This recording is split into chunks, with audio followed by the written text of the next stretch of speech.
여러분 안녕하세요. 평생 사랑하는 사람과 함께 늙어가는 모습을 상상해 보세요. 멋진 가족과 손주들도 있죠. 하지만 평생 일만 하느라 배우자에게 더 많은 걸 주지 못한 게 아쉽기도 합니다. 그렇죠. 그러던 어느 날 당신과 배우자가 황금 열매를 먹고 젊음을 되찾게 됩니다. 이제 당신은 활기찬 나날을 보내고 사랑하는 사람과의 매일이 새로운 모험이 됩니다. 이것은 할아버지와 할머니가 다시 젊어지는 재미있고 엉뚱한 이야기입니다. 그럼 시작해서 이야기가 펼쳐지는 걸 지켜보자. 기다려, 할머니. 만약 다시 젊어진다면 하고 싶은 일이 있을까? 우리는 젊었을 때 가난해서 신혼여행조차 갈 수 없었지. 사이토 쇼조가 아내 이네에게 미안해하며 말했다. 하지만 그녀는 괜찮았다. 이렇게 아무렇지 않게 그와 대화할 수 있다는 것만으로도 그녀에게는 충분했기 때문이다. 노부부는 중요한 사과나무를 향해 걸어갔다. 그 나무는 결혼 후 함께 심은 것으로 60년 전 결혼을 기념하기 위해 심은 나무였다. 태풍 비라이 때 한 번 갈라지기도 했다. 그들은 끝났다고 생각했지만 기적적으로 살아남았어요. 하지만 이날 더 놀라운 건 금사과의 등장입니다. 그날 밤 쇼조는 자신들이 얼마나 가난하고 바빴는지 되새겼어요. 그럼에도 그가 사랑하는 여자는 여전히 그의 곁에 있었어요. 그는 생각했어요. 분명 그녀도 하고 싶은 일이 많았겠지. 그녀는 여전히 좋아하는 옷을 입고 시내에 가고 싶었겠지. 하지만 거울 속 그의 눈물 어린 얼굴을 다시 보며 그는 소리쳤어요. 그의 아내에게 방으로 뛰어들어가 그는 그녀를 같은 모습으로 발견했어요. 두 사람은 얼굴이 붉어지며 그가 그녀를 침대에 눕히며 말했어요. 우리 신혼여행 떠나자. 여행. 어느 저녁 그들의 손녀 민호가 방문했다. 젊은 조부모를 만나 깜짝 놀라 약간 정신이 혼미해졌다. 조금 그녀는 금세 받아들여 할아버지에게 머리를 자르지 말라고 말했다. 머리가 잘 어울린다고. 비록 앞머리가 좀 거슬리긴 하지만 집에 가는 길에 민호네노는 아버지에게 신나게 젊은 조부모 이야기를 했다. 조부모. 하지만 그는 당연히 무슨 말인지 전혀 몰랐다. 크리켓 경기 중 두 노인 남자가 최근에 쇼우즈와 이내를 못 본 이야기를 나누고 있다. 그들은 둘을 행운의 사랑새라고 부른다. 하지만 우리는 잘생긴 젊은 쇼우조에게 소리치는 노파들의 비명을 듣는다. 그가 공을 살피는 모습을 보고 있다. 우리는 며칠 전으로 돌아간다. 며칠 전으로 돌아가면 쇼조와 그의 아들 요시아키가 있었습니다. 말데이텀. 요시아키는 부모님이 자신과 함께 살기를 원했어요. 부모님이 점점 나이가 드셔서 나이가 들면서 부상에 더 취약해집니다. 그는 조상들이 이들을 보호하고 있다는 것을 알고 있었다. 수백 년 동안 그 땅을 지켜왔어요. 그는 아들이 어디서 왔는지 이해했지만 이 유산을 포기하지 않았어요.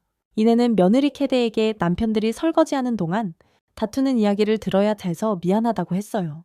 하지만 이내 할머니는 남편 곁에만 있으면 아무 문제 없었어요. 그냥 곁에 있고 싶었어요. 현재로 돌아와서 캐데는 이내가 부탁한 재료를 가져오려고 왔어요. 하지만 시아버지와 마주쳤어요. 이내는 지금 지역 커뮤니티 센터 회의에 있다고 친절히 말했어요. 그리고 지금 처음 보는 쇼조가 어리다는 사실에 완전히 혼란스러워했어요. 세상에 그녀는 장인이 그렇게 잘생겼을 거라고는 예상하지 못해서 방을 나갔어. 그렇게 잘생겼다고? 이거 점점 더 흥미진진해지네.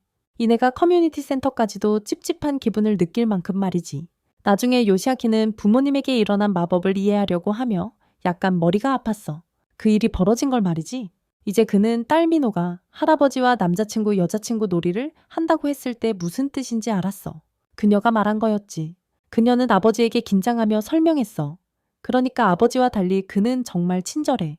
그 분위기를 느꼈어. 진짜 천국 같았다고. 민호는 그녀의 비밀 기술인 할아버지 방패를 설명했어요. 그런데 쇼조는 사랑스럽게 그녀에게 너무 집착한다고 말했어요. 하지만 케데는 손녀와 할아버지의 관계는 금지라고 꾸짖어요. 심지어 허구 속에서도. 허구에서도 금지야. 요시아키의 아내와 딸이 쇼조를 두고 다투는 가운데 이내는 그에게 나중에 이야기하자며 뺨을 때립니다. 저녁 인사를 하며 이내는 아들의 머리를 쓰다듬으며 요즘 너무 열심히 일하는 건 아닌지 걱정했어요. 그 모습은 어릴 적 엄마에게 칭찬받던 기억으로 돌아가게 했어요. 인터타운 스포츠 페스티벌 회의에서 사우스타운이 걱정하며 만나요. 그들은 대회를 잃게 될 것이다. 하지만 완전히 근육질이 된 쇼조를 보고 나서 그들은 그를 칭찬하기 시작한다. 그가 그들을 승리로 이끌 수 있다는 것을 알면서 축제 당일 노스타운이 사우스타운을 위협하러 온다. 사우스타운의 모든 멤버가 50세 이상이라 거의 참가할 수 없다는 것을 알고 있다. 멤버들이 50세 이상인 것을 알고 있었다. 노스타운은 고등학교 2학년 축구부 소속인 쇼타 이가라시에게 승리를 기대하고 있었다. 그는 고등학교 2학년 축구부 소속이다. 그리고 고등학교 3학년 야구부 주장인 다이키도 있었다. 하지만 사이토 부부가 도착하면서 상황은 진지해졌다. 첫 경기에서 쇼조의 도움에도 불구하고 노스타운은 위기에 처했어요. 졌을 위기에. 하지만 이내가 폼폼을 흔들며 남편에게 응원을 보내자 그는 기적처럼 개미처럼 달려서 사우스타운의 승리를 이끌었어요. 이내가 조금 부끄러워하더라도 다음 경주는 이가라시 형제의 세 발바닥 릴레이로 그들이 먼저 출발해요. 경기. 10년 넘게 함께 운동해온 두 사람은 서로의 버릇을 누구보다 잘 알고 있어요.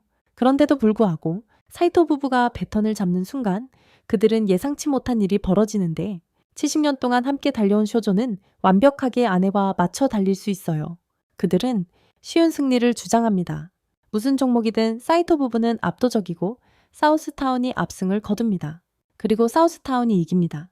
노스타운이 지면서 이가 할아버지는 자랑스러움보다는 창피함에 더 신경이 쓰입니다. 그의 아들들이 당한 수치에 그는 붕괴하며 쇼조가 7년 전 이내를 훔쳐갔던 것처럼 지금은 손자의 웃음을 빼앗았다고 생각합니다. 그는 질투심에 사로잡혀 있습니다. 하지만 그때 이내가 방문합니다. 그녀는 남편이 승리로 많은 칭찬을 받고 있어서 지금은 남편 곁에 있을 수 없었다. 그는 둘러싸여 있었다. 그래서 그녀는 이가라시 가족과 점심을 함께 하기로 했다. 점심을 즐기던 중 이가라시 할아버지는 3년 전에 돌아가신 아내를 귀여운 손자들을 남겨두고 간 이기적인 사람이라고 말했다. 이에 이내는 두 소년을 보며 그가 어렸을 때를 떠올렸고 그때 그가 그녀에게 마음을 고백했던 때를 회상했다. 소년들은 할아버지가 왜 항상 사우스타운과 싸움을 벌였는지 알게 되어 놀랐다. 그 이유를 알게 된 것이다. 다른 날 이가라시 할아버지는 쇼택에 감사의 표시로 무언가를 전하라고 보냈다. 식사. 하지만 민호가 문을 열자 소년은 완전히 당황하며 가방을 건넸다. 그를 안으로 초대하며 쇼타는 완전히 말문이 막혔다. 차를 들고 있으면서도 그는 미도가 그 사이토 부부와 관련이 있다는 걸 전혀 몰랐다. 그는 미도가 학교에서 엄청 인기가 많다는 걸 알고 있고 비록 늘 소통에 어려움을 겪었지만 그녀는 항상 그에게 밝게 대해줬다. 그는 또래 모두가 존경하는 사람과 단둘이 있다는 사실에 얼어붙었다. 휴대폰을 만지며 이 상황을 견뎌보려 하지만 그가 하는 게임에 관심을 보이면서 실패한다. 모르는 사이에 민호의 엄마와 할머니가 몰래 지켜보고 있었고 캐데는 딸이 남자친구가 생기고 결국 결혼하면 어떻게 해야 할지 고민하고 있다. 하지만 쇼조는 증손주가 생긴다는 사실에 신이 나 있다. 쇼조와 대화하면서 쇼타는 그가 매우 친절하다고 느끼지만 왠지 이내와 캐데에게서 엄청난 압박감을 느낀다. 어른들이 쇼타에 대해 더 알고 싶어 하자 민호는 그가 똑똑하고 운동도 잘한다고 칭찬한다. 하지만 이내와 캐데는 긴장한 채 속삭이며 그가 민호와 잘 어울릴지 판단하기 시작한다. 과연 좋은 상대인지 아닌지 말이다. 쇼조가 쇼택에 좋아하는 여자가 있냐고 물어보려 하자 곧바로 제지당한다. 그의 아내는 얼굴에 모기가 있었다며 변명을 하며 말한다. 쇼타는 저녁 인사를 하고 민호가 할아버지와 함께 거실로 돌아오자 그녀는 조금 아쉬워한다. 더 쇼타와 단둘이 이야기하고 싶었기 때문이다. 이로 인해 쇼조는 긴장한다. 이제 자신만 아는 비밀이 생겼기 때문이다. 이것이 비밀이다. 다른 날 민호는 할머니가 먼저 쇼조에게 고백한 사실에 놀란다. 그들은 사랑으로 결혼했는데 그 당시에는 드문 일이었다. 쇼조는 항상 이내를 그리워했다고 말하며 그녀에게 매우 기뻤다고 전했지만 그 시절은 그럴 수 없었다고 했다. 그의 아버지는 전통을 중시하는 사람이었어요. 그는 쇼조가 좋은 친구의 딸과 정략 결혼을 하길 원했어요. 왜냐하면 당시에는 태어난 집안이 많은 영향을 미쳤기 때문이죠. 그렇게요. 처음에는 쇼조가 아무것도 하지 않았어요. 아버지와 큰 주먹 싸움을 벌이기 전까지는 그는 잠시 동안 도망치려고 생각했지만 이내의 지원으로 모든 것을 극복했어요. 쇼조는 그때 그의 아내가 정말 멋졌다고 기억했어요. 그녀는 아버지가 소개한 그 여자아이를 부르기도 했어요. 이내가 말하면서 그녀 나는 절대 내 남자를 너에게 넘기지 않을 거야. 그녀도 좋아하는 사람이 있었기에 그 소녀는 친절하게 물러나기로 했어. 우아하게. 이 모든 이야기를 듣고 민호는 이내에게 자신을 사랑의 경쟁자로 생각할 수 있는지 물어보고 그 순간을 재현해보자고 했어. 이것이 어쩐지 쇼조 주변의 반짝임을 불어넣었지. 그래서 이내는 어쩔 수 없었어. 그녀는 민호의 얼굴을 잡고 그 운명적인 만남에서 했던 똑같은 말을 했어. 손녀와 할아버지를 이내에게 반하게 만들면서 그리고 여러분이 이 영상을 좋아하고 내 채널을 구독해 주시면 나도 감격할 거예요. 왜냐하면 여기서 내 소녀 주간지 너랑 나누고 싶은 재미있는 애니가 잔뜩 있어. 그러니까 어서 내 편에 서서 구독 버튼을 눌러줘. 소년들이 사이토 가족의 사과 농장을 지나가고 있어. 그들은 농사일이 얼마나 지루할지 부자가 되어 도시에서 살면서 여자친구도 사귀고 싶다고 이야기해. 하지만 아름다운 니네가 일하는 모습을 보고 생각이 많이 바뀌었지. 그들은 사과 농장을 돌보던 훨씬 나이 든 부부가 떠올랐어. 그녀의 단순한 미소만으로도 얼굴이 새빨개지는 것 같아. 그녀를 배웅하며 그들은 이제 농장 생활을 다시 생각해보게 돼. 이전에 이내는 이 팜플렛을 버리려 했지만 아름다운 모습을 보고는 그 옷들이 걸려있는데 그녀의 마음은 그 옷을 입고 싶어 했다. 이것이 쇼조가 눈치챈 점이다. 어느 날 어릴 때 그는 그녀에게 작은 선물 상자를 가져다 주었고 이내는 그 안에 있던 드레스에 얼굴이 붉어졌다. 쇼조는 애정 표현에 보수적인 사람이라서 그녀에게 말하길 아무것도 아니라고 했다. 하지만 이로 인해 그의 사랑에 빠진 아내는 가까이 다가가 포옹하는 것을 멈추지 않는다. 나중에 사이토 부부는 민호가 추천한 드라마를 본다. 그 드라마에서 젊은 남자 주인공이 벽에 기대어 키스하는 장면이 나온다. 하지만 이것은 쇼조에게 젊은 사람들이 너무 과하다는 인상만 준다. 급진적인 사랑의 제스처로 바뀌었다. 그는 이런 행동들이 너무 과하다고 생각한다. 하지만 이내는 완전히 빠져들어 쇼를 멈출 수 없는 것 같다. 그녀는 남편에게 단 한 가지 매운 카베돈을 해달라고 애원한다. 하지만 쇼조의 빛나는 연기에도 불구하고 이내는 오랫동안 함께 해왔기에 아무런 감흥이 없다고 말한다. 쇼조가 그것을 무시하는 척하는 걸 젊은이들이 그런 식으로 표현하는 걸 좋아한다고 믿는 거야. 꺼져. 하지만 속으로는 이내의 마음이 너무 뜨거워서 터질 것 같았다. 저녁에 민호는 조부모 친구 중 한 명의 문을 열지만 그 할머니의 시골 사투리가 너무 심해서 이해를 못 하시겠어요. 이내에게 도움을 요청하셨고 예상대로 이내는 할머니와 잘 대화하셨어요. 이내는 할머니와 문제없이 이야기할 수 있었어요. 이제 사이토 부부의 둘째 아들인 시오리의 딸 시오리와 소개할게요. 이내는 그녀의 아들에게 시오리가 걱정 없다고 안심시켰어요. 그녀는 아버지와 말다툼을 하고 집을 뛰쳐나온 것 같았어요. 그런데 놀랍게도 그녀는 할머니 이내가 다시 어리게 된 것을 발견했어요. 그녀는 전형적인 성장통을 겪고 있었어요. 시오리는 부모님을 기쁘게 하려고 학교에서 열심히 공부했어요. 그리고 무엇을 물었을 때 그녀가 결정한 진로 때문에 그녀는 아버지에게 화를 냈다. 왜냐하면 의학 분야에서 아버지의 길을 따르고 싶지 않았기 때문이다. 그녀는 외로움을 느꼈고 아무도 없는 것 같았으며 노력하는 자신이 바보 같았다. 하지만 이내는 눈물 어린 손녀를 위로했다. 우리는 이내가 그녀에게 미래에 무엇이 되고 싶은지 물었던 때로 돌아간다. 시오리는 기쁘게도 할머니 이내를 건강하게 지키기 위해 의사가 되고 싶다고 대답했다. 할머니 이내를 건강하게 지키기 위해 의사가 되고 싶다고 대답했다. 나이가 들면서 시오리가 느낀 엄청난 압박에도 불구하고 이내는 시오리에게 그녀가 항상 대체 불가능한 손녀임을 말했다. 초창기 시절에도 이내는 꽤 자주 아팠던 것 같다. 심지어 그 때문에 계획된 휴가를 포기했어요. 남편은 그녀 없이는 가지 않겠다고 했어요. 그녀가 수영복을 입은 모습을 보고 싶어 했거든요. 그에게 자랑하려고. 내 남자. 수영복 잡지를 보면서 이내는 젊은이들이 너무 많은 피부를 드러낸다고 생각했어요. 너무 많이. 하지만 그녀는 남편을 기쁘게 할 수 있는 옷이 무엇일지 고민했어요. 그녀는 그가 변태라고 생각해서 당연히 그녀의 피부를 많이 보고 싶어 하겠지.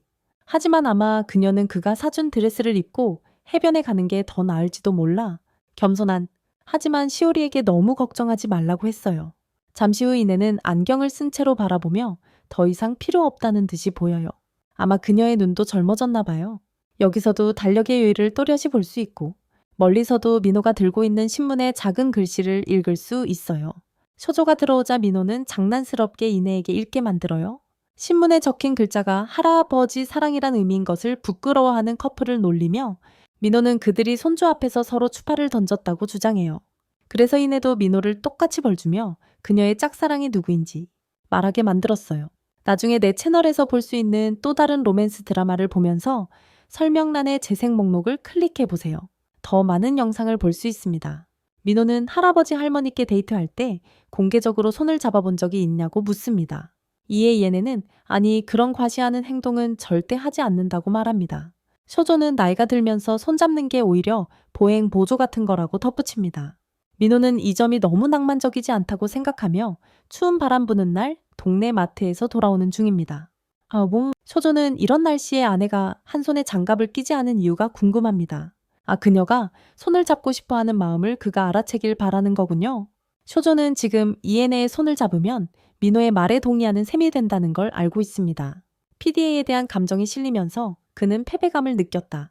그럼에도 불구하고 그는 그녀에게 잡아보라고 신호를 보내고 커플은 다시 민호에게 패배하며 집으로 걸어간다. 민호에게 또 졌다. 아들 다케이로의 직장에선 그의 부모인 사이토 부부가 다시 젊어진 것을 보고 충격을 받는다. 그는 놀라서 그들의 모습을 본다. 사무실에서 그는 먼저 어머니를 살펴보며 그녀의 호흡이 이전보다 더 안정적임을 발견한다. 그리고 빠른 맥박이 느려졌다. 그는 어떻게 그들이 다시 젊어질 수 있었는지 궁금해한다. 다케이로의 어린 시절 어머니를 검사하던 의사는 그녀의 간에서 암을 발견했다. 그것이 바로 그 순간이었다. 이내를 구하기 위해 의사가 되기 위해 열심히 공부했지만 결국 더 적합한 다른 의사에게 의뢰해야 했어요. 그녀를 다른 의사에게 보내야 했어요. 공부하는 동안 그녀가 점점 약해지는 모습을 보며 무력함을 느꼈어요. 그럼에도 불구하고 이내는 항상 사랑과 정성으로 그를 대했어요. 그의 부모님이 병원을 떠난 후 타케이로는 그녀를 구하지 못했음에도 기쁨의 눈물을 흘렸어요. 그는 그녀를 구하지 못했어요. 부모님이 젊고 건강하셨기 때문에 그는 속죄하는 기분이 들었어요. 우리는 사토이 부부가 사과 농장을 돌보던 어린 시절로 돌아갑니다. 어느 날 태풍이 몰아치고 그 후에 그들은 결혼 후 심은 특별한 나무를 수리해야 했어요.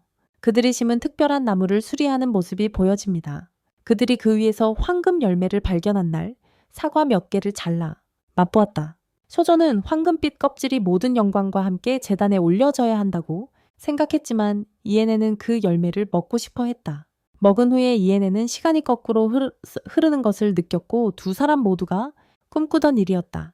58번째 결혼기념일 날 이에네는 남편에게 특별히 먹고 싶은 것이 있냐고 물었다. 남편은 아니라고 평소대로면 된다고 말했다. 이에네는 몰래 어젯밤에 붉은 밥을 준비했다. 그들을 위해서였다. 단지 그녀는 쇼조가 몰래 2개의 케이크를 만들어 그날을 축하하려 했다는 사실에 놀랐다. 그것도 몰래 말이다.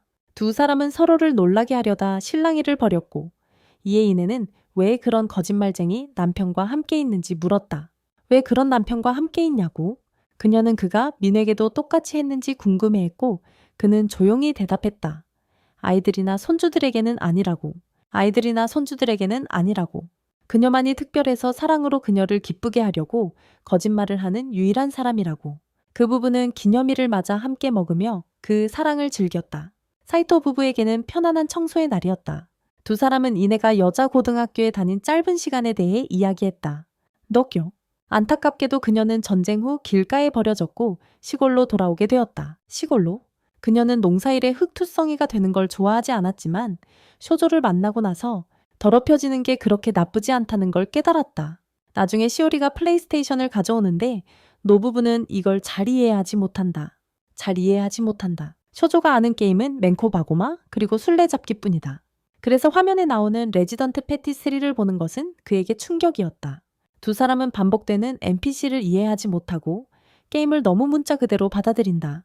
게임 내 아이템 약탈이나 대화가 범죄가 아니라는 것. 시오리도 할머니 할아버지께서 힘들어하시는 것 같아 마음이 쓰였다. 하지만 곧 그들은 적응해서 좀비에게 헤드샷을 날리고 체인소로 잘라내며 팀워크를 보여줬다. 며칠 후 그들은 모든 트로피를 따게 되었다.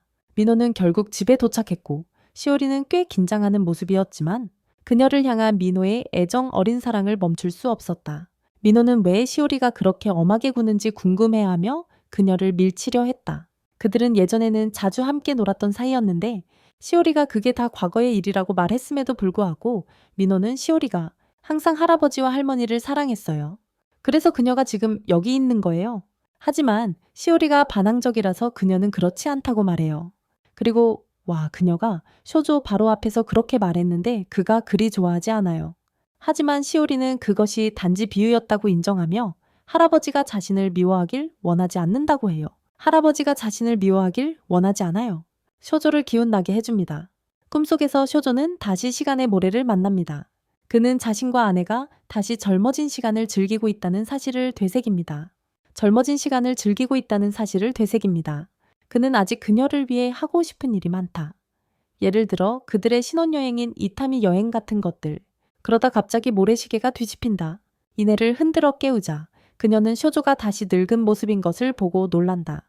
그는 아프거나 그런 건 아니지만 이내가 더 젊은 모습의 자신을 선호한다고 믿어 조금 슬퍼한다. 지금 둘이 함께 있는 모습은 마치 물과 기름 같다고 말한다. 하지만 그녀는 사랑하는 그가 오해하고 있다고 안심시킨다. 그녀는 그가 젊거나 늙었기 때문에 사랑에 빠진 게 아니다. 그녀가 사랑에 빠진 것은 세상에 단 하나뿐인 쇼조 사이토다. 그녀에게는 그들 사이에 아무것도 변한 게 없다. 그는 그녀가 옳다는 것을 깨닫는다. 그는 다시 나이 드는 것이 나쁘다고 생각하기 시작했지만 그것은 함께 걸어온 삶에 대한 무례일 것이다. 그는 그들이 이렇게라도 휴가를 계속할 것이라고 약속한다. 그리고 그의 결연한 눈빛을 보며 이내는 자신이 사랑하는 남자에게서 불꽃을 느낀다. 다케이로의 사무실에서 쇼조는 젊었을 때의 근육을 많이 유지한 것 같다. 하지만 그의 아들은 쇼조의 신장과 간이 노화 징후를 보이고 있어 무리하지 말아야 한다고 보고한다.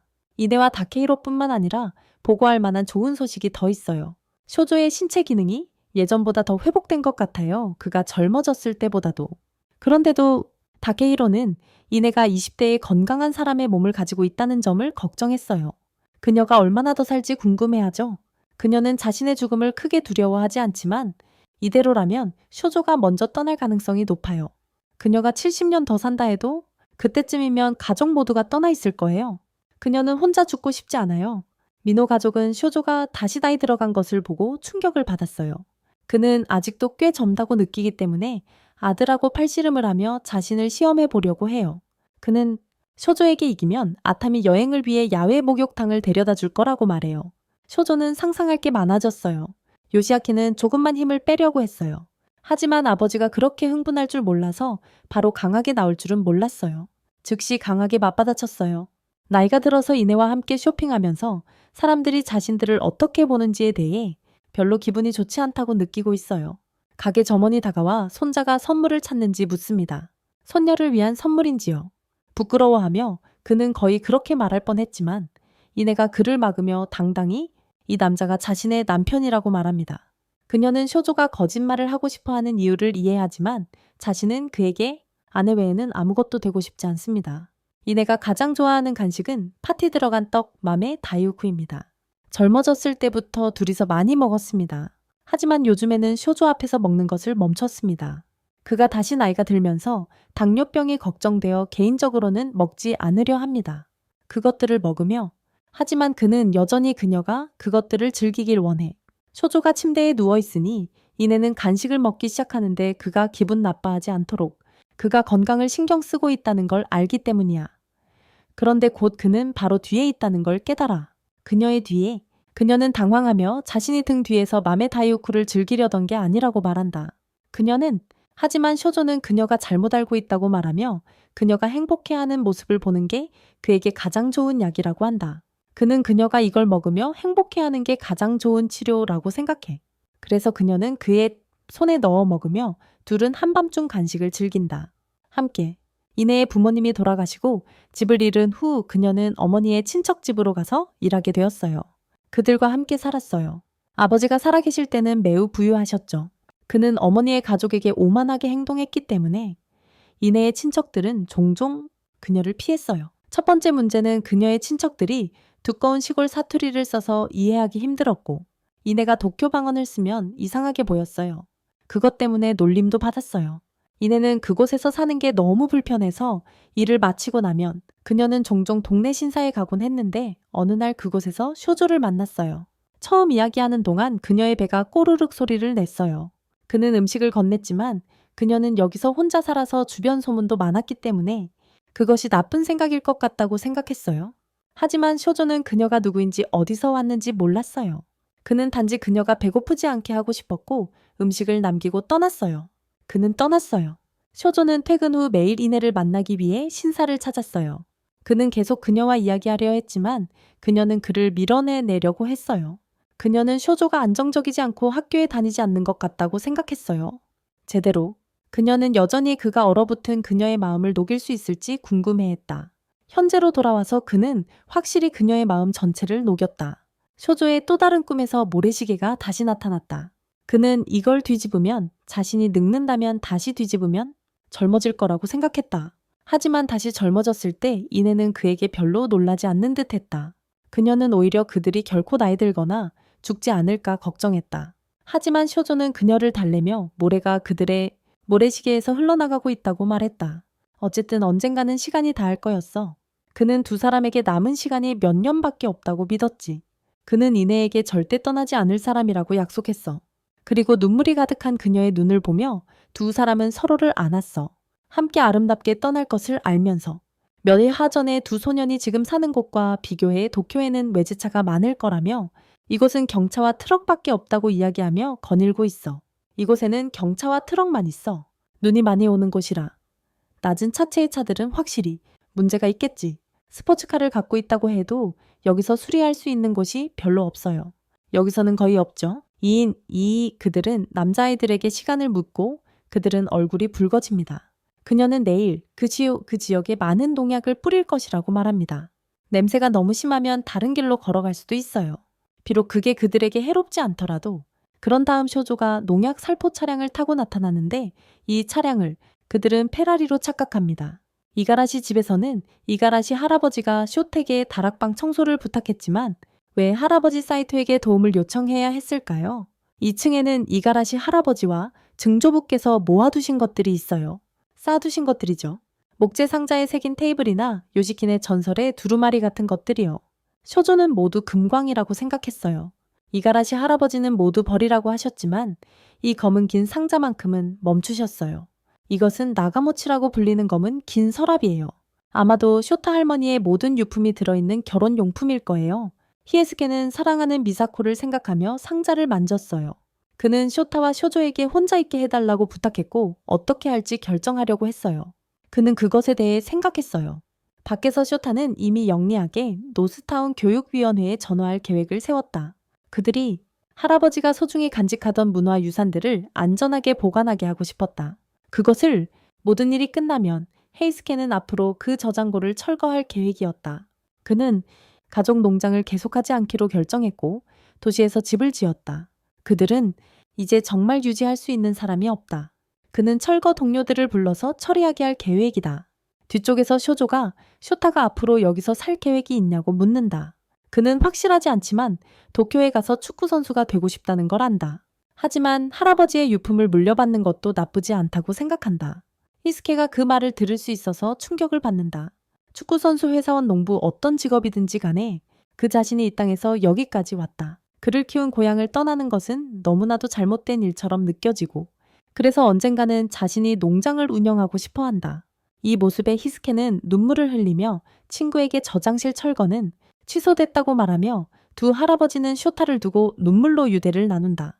주말에 일반인도 이용할 수 있는 지역 대학 도서관에서 시오리는 대학생처럼 시험 공부를 하려고 생각했어요.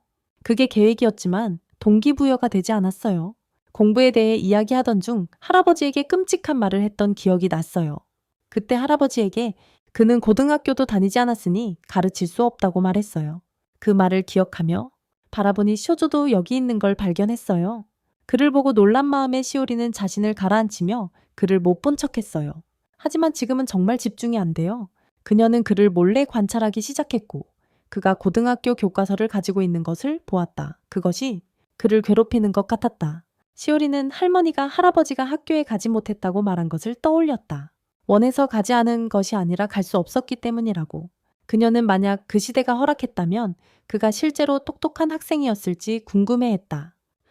그를 보면서 그녀는 동기부여를 얻었고 그래서 열심히 공부했다. 그리고 나중에 쇼조의 집에서 시오리는 중간고사에서 한 자릿수 등수를 받을 수 있게 해준 그에게 감사했다. 오담. 민호의 반에서 그녀는 두 반 친구가 핫한 커플에 대해 이야기하는 것을 엿들었다. 사우스타운. 그들은 민호에게 그들에 대해 아는 게 있냐고 묻지만 그녀는 들은 적도 없다고 부인하며 집에 가겠다고 핑계를 댄다. 쇼타와 디저트를 먹으며 그녀는 아무도 믿지 않을 거라는 걸 알면서도 그 커플이 그녀의 조부모라는 사실을 숨긴다. 그러나 쇼타는 그녀에게 너무 깊이 생각하지 않아도 된다고 말한다. 민호는 그의 조언에 감사하며 공부를 도와준 것도 고맙다고 한다. 그녀는 또한 최근에 할아버지가 그에 대해 매우 높이 평가하고 있다고 언급하며 그가 어떤 일을 해서 그런 칭찬을 받았는지 궁금해한다. 그녀는 또 그가 그녀의 조부모 같은 커플을 숭배하냐고 묻는데 그는 긴장하며 답한다. 답변을 보면 그들은 아마 이상적인 커플일 거야. 그가 화장실로 가는 동안 민호는 할아버지가 계속해서 쇼타가 정말 훌륭하다고 말하는 걸 생각하며 그를 손자로 두고 싶어 해. 그는 이미 쇼타를 승인한 걸 알고 있고 화장실에서 쇼타는 긴장한 채로 자신에게 반복해서 말하고 있어. 그냥 공부하는 시간일 뿐이라고. 데이트가 아니라고. 사이토 가정에서 민호는 학교의 문화재에 대해 설명하는 전단지를 가져왔어. 그녀의 교실이 카페를 열 예정이야. 이내는 남편과 함께 학교에 가는 게 기대돼. 그녀는 그것 없이는 견딜 수 없었을 거야. 우리는 쇼조가 마지막으로 온 이후로 한 번도 가본 적 없는 노스타운 하이 축제에 도착한다. 그때는 큰 태풍이 지나간 후였다. 그때는 학교 운동장에 평화롭게 방문하는 것조차 불가능했다. 이내는 마치 아이처럼 신나게 뛰어다니다가 학생들에게 둘러싸인다. 학생들은 물건을 팔려고 한다. 특히 한 학생이 실수로 이내에게 주스를 쏟아버려서 재봉부에서 갈아입을 옷을 준비해 주겠다고 제안한다. 옷 갈아입는 것을 기다리며 쇼조는 이내가 결혼 면접을 많이 봤다고 말한 것을 떠올렸다. 여러 번 인터뷰를 했다고 했다. 영주의 패미 아들부터 탄광거 회사 사장까지 많은 사람들이 그녀의 아버지와 이야기를 나눴다. 고등학교 때 그녀는 고토 샤미센 피아노를 연주하며 음악을 사랑했다. 그는 직접 그녀의 연주를 듣지 못한 것이 아쉬웠다. 이내가 배움을 받을 준비가 되어 있다는 걸 알게 된 그는 그녀가 교복을 입은 모습을 보고 놀랐다. 교복을. 함께 점심을 먹으며 교복을 입은 이내는 이상하게도 도쿄 학생다운 단정하고 꼿꼿한 모습으로 되돌아갔다. 단정하고 꼿꼿한 모습으로. 쇼조는 그녀의 눈빛이 어렸을 때처럼 똑같이 거만하다는 것도 알아차렸다. 거만하게. 그는 그녀를 조금 놀리고 싶어져서 좋아하는 사람이 있냐고 물었다. 그리고 그녀는 냉정하게 더 대답했어요. 아니라고. 그녀는 남자에게 관심이 없대요. 아, 이거 큰일이다. 하루 종일 이럴 건가? 하지만 이내는 이 모든 게 그냥 연기일 뿐이라며 킥킥 웃었어요. 그런데 만약 그녀가 아무도 좋아하지 않는다면 그에게 기회가 있을지도 몰라요. 그녀는 70년 전 한 남자가 다가왔을 때 같은 생각을 했다는 걸 알고 있어요. 결국 이번에는 쇼조가 놀림을 당한 쪽이었죠. 민호반에서는 그 커플이 메이드 카페를 즐기고 있었어요. 하지만 3반이 행사를 하고 있어서 손님을 모으는데 어려움을 겪고 있어요. 수호자가 도와주는 진짜 라멘 가게. 그래서 손님들이 줄 서 있어. 주로 학생들이지만 쇼조는 어른의 도움을 받는 게 불공평하다고 생각해. 민호 혼자서 많은 남자 손님들을 끌고 있지만 여자 손님들도 끌 방법이 필요해. 그게 필요해. 그리고 쇼조가 그 답이 될 것 같아. 이제 3반의 많은 노인 여성 손님들을 끌어모으며 모든 손님을 빼앗고 있어. 그들은 쇼조의 잘생긴 집사 서비스를 정말 즐기고 있어. 여기 주문하신 건 나왔습니다, 아가씨. 네, 알겠습니다, 아가씨. 노인 여성들이 쇼조의 공연에 소리친다. 사이토 부부가 노스타운의 옛 사진을 보면서 이대가 말하길. 쇼조가 여기 갔었다면 사진 속에 있었을 거라고 한다. 그녀는 남편이 고등학교에 다니지 못한 것을 안타까워할까봐 부끄러워한다. 고등학교에 다니지 못한 것을? 쇼조는 아버지에게 고등학교에 다니게 해달라고 부탁했던 때를 떠올렸다. 하지만 아버지는 집안 형편이 넉넉하지 않다고 말했다. 그리고 쇼조는 장남이었다. 그는 단지 선조들처럼 사과를 키우기만 하면 됐어요. 아버지는 포기하라고 하셨고 다른 선택이 없다고 하셨죠. 하지만 그건 이미 과거의 일이었어요. 이제 쇼조는 학교에 가지 않아도 돼서 기뻐했어요. 결국 만약 갔더라면 이내를 만날 수 없었을 테니까요. 이 사진들이 찍혔을 때는 아마 그녀를 만난 바로 그 시간일 거예요. 그녀를 외딴 신사에서 만난 바로 그 순간이었겠죠. 이 사진들에 그가 없는 것은 그녀와 함께 있었다는 증거예요. 하지만 이내는 지금 사진이 찍히고 있다고 말하고 있어요. 축제 후 쇼조는 카페 밖에서 기다리고 있었어요. 초대하고 싶었거든요. 모닥불 파티에 민호를 위해서. 하지만 아직 이내가 있어서 그는 민호에게 다가가기 어려웠다. 민호는 할머니에게 모닥불 파티에 정말 가고 싶지만 댄스 파트너가 없다고 말한다. 그리고 쇼조도 함께 지켜보고 있었던 것 같다. 상황을 파악한 쇼조는 아내를 데리고 가서 쇼조가 민호에게 물어볼 기회를 준다. 그리고 부부가 차를 몰고 나가자 쇼조와 민호는 밤새 춤을 춘다. 시간의 모래가 이내 앞에 나타나고 그녀는 교복을 입었을 때의 기분을 떠올린다. 그녀는 행정 업무를 위해 원래 얼굴로 돌아가야 한다는 걸 알아. 시청에서. 그래서 모래시계를 살짝 돌리기만 하면 될 거야. 하지만 그녀는 넘어지고 모래시계 손잡이가 부서지고 말아. 아침에 노년의 쇼조가 그녀를 맞이해. 하지만 이상하게 이내의 머리카락이 검은색이야. TV를 보며 그녀는 이상하게 그것을 사람과 함께 있는 이상한 판이라고 부르지. 그리고 저 화로는 이미 불이 붙은 화덕이야. 얼음이 없는 냉장고가 이렇게 차가운 이유는 뭐지? 달력에는 그녀의 시대보다 수십 년 후의 낯선 시대가 적혀 있어. 그녀는 쇼조가 할머니라고 부르는 사람이 누구인지 모르지만 지금은 그가 그녀를 가리키는 건지 궁금해한다. 이니사사키, 그녀의 이름이다. 커플이 함께 앉아 있는데 쇼조는 이내가 정말 자신이 누구인지 모르는지 묻는다. 그녀가 네라고 대답하자 쇼조는 그녀의 기억도 다시 어릴 적으로 돌아갔음을 눈치챈다. 그녀의 기억이, 특히 이내가 성씨를 결혼 전 성인 사사키라고 부른 것을 보면 그녀의 기억이 두 사람이 만났기 전 시기로 돌아간 것 같다. 심지어 만났을 때도 이내는 세상이 거의 한 세기 후라는 걸 깨닫고 자신이 이 상황에서 당황했어야 했다는 걸 알았다. 하지만 결혼 반지가 아직 손가락에 끼워진 채로 쇼조가 하는 말을 들으며 그 말이 일리가 있다고 느꼈다. 자신이 그에게 프로포즈 했음이 분명하다고 확신했지만 왜 그에게 빠졌고 반세기 동안 그와 함께 세상을 살았는지 궁금했다. 쇼조는 다음에 일어날 일이 예상하지 못했다. 그녀는 그가 다시 사랑에 빠지게 만들어 달라고 제안했다. 기억 처리하기 전에 쇼조는 먼저 먹는 게 좋겠다고 생각했어요. 그게 좋은 생각인 것 같아요. 하지만 이내는 전기밥솥이 이상한 기계라고 말했어요. 그녀는 밥을 먹어보았는데 전혀 그녀가 아는 밥과는 달라서 깜짝 놀랐어요. 그녀는 거만한 태도로 쇼조에게 말했어요. 맛이 좋을 것 같네요. 라고요? 쇼조가 남은 음식을 모두 꺼내 먹게 하자 이내는 멍하니 바라보았어요. 하지만 이 미래 일본의 관습이 전혀 변하지 않은 것 같아서 기뻤어요. 모두 식사 전에 이타다키마스라고 말하는 것처럼 식사 후 두 사람은 정리하기 시작했지만 쇼조는 왜 그녀가 계속 쳐다보는지 궁금해했다. 그녀는 집안의 주인이 집안일을 하는 모습을 보는데 익숙하지 않은 것 같다. 쇼조는 아버지가 다소 독단적인 사람이었다고 대답했다. 그는 쇼조가 되고 싶지 않았던 것의 좋은 본보기였다. 쇼조 자신도 요리를 잘하지 않아서 종종 대부분의 일을 이내에게 맡기곤 했지만 그는 다른 대부분의 일을 담당했다. 이내는 그것을 칭찬할 만하다고 생각했지만 쇼조는 특별하다고 생각하지 않았다. 그냥 평범한 일이었을 뿐이다. 결국 그녀는 항상 그와 함께 과수원 일을 했던 것이다. 이내는 이 시대의 생활 방식을 이상하게 여겼지만 쇼조는 전혀 그렇지 않다고 대답했다. 전혀 그렇지 않다고? 그들은 항상 이렇게 살아왔고 단지 균형이 깨지는 것을 좋아하지 않았을 뿐이다. 이내는 이제 이 일상이 수십 년 동안 이어져 왔다는 것을 이해하게 되었다. 그녀는 쇼조가 그동안 집안일을 하면서도 티를 내거나 고마움을 요구하지 않은 것에 놀란다. 그는 전혀 내색하지 않았다. 그녀는 얼굴을 붉히며 여전히 그를 보지 않아 잘 보이지 않는다. 밤 잠자리에 들기 전 쇼조는 모래시계를 사용해 다시 젊어질 거라고 말한다. 이내는 잘 이해하지 못한다. 그녀는 아침에 그의 젊고 잘생긴 모습을 보고서야 이해하게 된다. 젊고 잘생긴 모습으로 그녀는 꿈속에서 모래시계를 본 적이 없었지만 더 집중했던 건 이 남자가 실제로 쇼조인지 여부였다. 이것은 이내가 쇼조를 만나기 전의 시절에서 왔다는 것을 확증해 주기도 한다.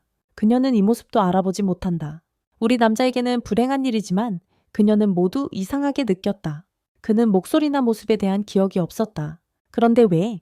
그녀는 뒤에서 슬퍼하는 그를 보고 그가 그 고통을 조금이라도 나누길 바랐을까? 그는 그 고통을 함께 나누길 바라는 듯 했다. 그녀는 가슴을 쥐어짜며 그의 슬픔을 함께 나누고 싶어 했다. 가족 앨범을 넘기던 이내는 자신의 아들을 보고 놀랐다. 요시아키 가족, 쇼조가 얼마나 대단한지 자랑하는 동안 이내는 억지 미소를 지었다. 기억을 잃었다는 걸 알게 되면 분명 충격받을 거라는 걸 그녀는 알고 있다.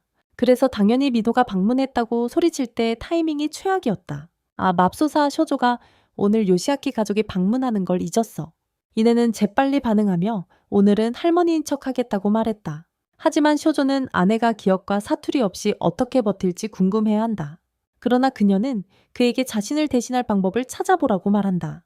가족에 대해 개 모르는 상태라도 이내는 여전히 어머니로서의 개인적인 의무가 있다는 걸 안다.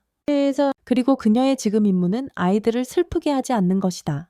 민호가 처음 알아챈 것은 이내의 머리카락이 이제 검은색이라는 점이었다. 하지만 이내는 최선을 다해 연기하며 그녀를 맞이했다.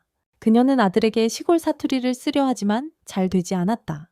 그래서 쇼조는 민호의 학교 축제에 갔다는 핑계를 댄다. 며칠 전 이내가 자신의 학창 시절을 떠올리게 되면서 옛날 물건을 사용하고 싶어졌다. 억양? 민호는 할머니가 항상 공손하게 말하는 것에 익숙했기 때문에 이상하게 느꼈어요. 문법. 하지만 민호는 이내가 지금 말하는 방식이 새롭고 멋지다고 생각했다. 민호가 그녀에게 말을 걸자 이내는 손녀가 자신을 바라보는 모습에 대해 더 생각했다. 민우는 조부모를 정말 아끼는 소녀처럼 보였다. 그녀는 자신 안에 있는 이 진심 어린 감정이 무엇인지 궁금해했다. 그러다 갑자기 민우를 꼭 붙잡고 너무 귀엽다고 생각했다. 이내는 다양한 재료들을 바라보며 그것들이 밥 카레를 만든다는 사실에 놀랐다. 카레를. 그녀는 곧바로 맹렬히 재료를 썰기 시작했고 요시아키가 괜찮은지 물었다. 괜찮냐고? 초조는 괜찮다고 안심시키며 아내가 뭔가 잊은 건 아닌지 궁금해했다. 요리하는 법도 알려줘. 이내만이 대답하는 건 평소에 하인들이 요리했기 때문이야. 이건 그녀의 마음이 농장 생활 이전으로 돌아갔다는 의미일 거야. 이내는 쇼조가 자신을 조롱하는 것 같아 약간 짜증이 나지만 그가 속으로 생각하는 건 요리 못하는 게 아니라고 확신해. 그는 그녀가 그냥 아들들이 걱정하지 않도록 하려고 하는 것임을 알아. 그 후 그녀는 그에게 가르쳐 달라고 하고 함께 자르면서 이내는 부엌에 서 있는 게 약간은 향수에 젖은 기분이 든다고 느껴. 그녀가 어제 먹은 남은 음식은 이전에 만들어 놓았던 것 같아. 그리고 그것들은 정말 맛있었어요. 그녀는 자신이 어떻게 좋은 요리사가 되었는지 궁금해합니다. 하지만 그와 함께 요리를 하면서 그녀는 그 원인이 쇼조 때문임을 알게 되었죠. 카레를 먹으면서 민호는 오늘 감자가 조금 크게 썰린 것 같다고 느꼈습니다. 하지만 쇼조는 그녀가 그냥 착각하는 거라고 부인했어요. 우리는 요시아키의 과거로 돌아가 그의 부모님이 자주 그의 노력을 칭찬하던 장면을 봅니다. 하지만 불행히도 지금 그의 상사는 그의 노력이 충분하지 않다고 믿지 않았습니다. 그는 결과도 돈 내야 했죠. 저녁에 민호가 쓰러진 사이 쇼조는 요시아키의 이야기를 듣고 충격을 받습니다. 회사가 계속 적자를 내면 문을 닫을 수도 있습니다. 인구 감소로 인해 지점들도 문을 닫고 있습니다. 그는 자신의 회사가 오래가지 못할 거라고 정말로 예상하고 있습니다. 쇼조는 상황이 정말 나빠지면 사과 농장에서 일하라고 제안합니다. 하지만 요시아키는 부모님께 폐를 끼치고 싶지 않아 거절합니다. 그는 자신을 더 몰아붙일 계획입니다. 그는 지금까지보다 더 열심히 일해야 한다고 생각합니다. 하지만 이에 대해 이내는 그가 이미 하는 것보다 더 열심히 일할 필요는 없다고 말합니다. 그녀는 그가 열심히 일하는 것을 이용하는 윗사람들이 있다고 믿고 있습니다. 친절함. 그래서 그의 상황은 절대 변하지 않을 것이다. 다시 일어서는 것만으로도 충분하다. 그래서 그녀는 그가 언제든 부모님 댁에 올 수 있다고 안심시킨다. 요시아키의 불만이 다 털어지고 그 자신도 완전히 취한 상태에서 그는 이내에게 정말 자기 엄마냐고 묻는다. 이내는 들킨 것 같아 숨을 들이쉰다. 특히 그녀가 엄마 같기도 하고 아닌 것 같기도 하다고 말하는 걸 듣고는 그는 그녀에게서 느껴지는 분위기와 눈빛이 다르다고 느끼지만 그녀는 어렸을 때와 똑같이 보인다. 하지만 그녀가 그의 머리를 쓰다듬자 그는 정말로 어린 시절이 떠올랐다. 자신의 아이를 속이기에는 그녀가 상대가 되지 않는 모양이었다. 다음날 쇼조는 이내를 그가 고백받았던 신사로 데려간다. 이것이 그녀의 기억을 되살리지는 못하지만 그녀는 그때 상황을 재현해보면 어떨까 생각한다. 두 사람은 함께 앉아 이내는 자신이 쇼조의 손을 잡았다는 것을 알게 된다. 그가 거짓말을 한다면 그녀는 이 실패에 대해 책임지지 않겠지만 기억을 되찾기 위해 진심으로 노력하고 싶어 한다. 그의 손을 잡으며 두 사람은 완전히 긴장하고 그녀는 전에 자신이 일했던 게 정말 어리석었다고 생각한다. 그녀는 온몸이 가려워서 살금살금 자리를 피한다. 병원에서 그들은 이내의 언니 츠루를 방문하기로 한다. 츠루는 어릴 적 무서운 천둥 소리 날 때 이내가 자기 침대에서 잘 수 있게 해주곤 했다. 하지만 지금은 훨씬 나이가 들었고 반응도 별로 없다. 이내는 시간의 흐름이 잔인하다고 느꼈다. 언니가 아직 살아있다는 소식을 듣고 달려왔지만 츠루가 기억하는 사람은 오직 어머니뿐이라는 사실은 상상도 못했다. 현재의 자신이 위로받을 수 있는 유일한 사람이 더 이상 살아있지 않다는 걸 느꼈다. 그녀는 그때 조조를 바라보며 그가 조용히 곁에 앉아 있다는 것을 알았다. 한마디도 하지 않았다. 그녀는 이것이 그가 그녀에게 혼자가 아니라고 말하는 방법인지 궁금했다. 그녀는 그가 그녀의 감정을 그렇게 배려할 필요가 없다고 느꼈다. 혼자라도 괜찮을 것 같았지만 그는 그의 셔츠를 잡아야 한다고 느꼈다. 그리고 이 순간이 진지해야 할 때였지만 쇼조는 뭔가 하고 싶다는 느낌이 들었다. 화장실에 가고 싶긴 한데 지금은 타이밍이 안 좋아. 그들은 그 후로 츠루를 피아노 앞으로 데려갔다. 그녀는 젊었을 때 피아노를 매우 잘 쳤기 때문이다. 츠루는 실제로 항상 피아노 앞에 앉아 있지만 건반은 전혀 만지지 않는다. 그냥 앉아 있었어요. 이내는 그녀 옆에 앉아 놀기 시작했다. 츠루가 자신에게 말해주었을 때를 떠올리며 아이네가 연주하고 싶어하는 어떤 노래와도 맞았다. 이내는 계속 연주했어요. 이 순간 츠루가 자신이나 그 장소를 기억하지 못한다는 걸 알면서도 그들은 자랐어요. 하지만 츠루의 눈이 떠지기 시작했고 이내는 언니를 보고 깜짝 놀랐다. 그녀는 노래를 부르며 연주하는 언니를 보고 놀랐어요. 츠루는 아직도 이내가 누구인지 기억하지 못했지만 그녀는 좋은 피아노 연주자를 알 수 있었어요. 그것을 들었을 때 이 아름다운 순간을 보고 이내와 모두 눈물을 흘렸어요. 집에선 이내가 혼자 밤을 보내고 있었어요. 쇼조는 남부 시위에 참석해야 했거든요. 저녁을 먹으며 그녀는 몇 주가 지났지만 아직 기억이 돌아오지 않은 것을 생각했어요. 지금 그녀는 쇼조와 사랑에 빠질 기미를 보이지 않았고 그도 적극적으로 로맨틱하게 다가오지 않는다고 느꼈어요. 혼자 있고 기억 상실인 상태가 그녀에게 그에 대한 감정을 더 좋게 만들지 않았어요. 또 그가 만든 카레도 그렇게 맛있지 않았어요. 그에 대한 또 하나의 흠이죠. 그는 그녀가 그와 함께하는 모든 것에 대해 불안해한다는 것을 깨달았는지 궁금해요. 주위를 둘러보았다. 여기서 일상생활의 기본을 배우는 것조차 그녀는 그렇게 불안해할 필요가 없다고 느꼈지만 그럼에도 불구하고 불안해했다. 쇼조가 그렇게 빨리 집에 돌아가야 할 필요는 없었지만 그녀는 그것을 바라고 있었다. 그의 곁에 있다는 사실만으로도 의미가 있는 걸까? 쇼조가 자신을 절대 떠나지 않을 사람이라고 말했던 기억이 갑자기 그녀의 모래시계를 되살렸다. 그녀는 16살 때 그에게 마음을 고백했던 것을 떠올렸다. 그것은 반쯤 농담이었지만 쇼조는 매일 신사에 그녀를 찾아왔다.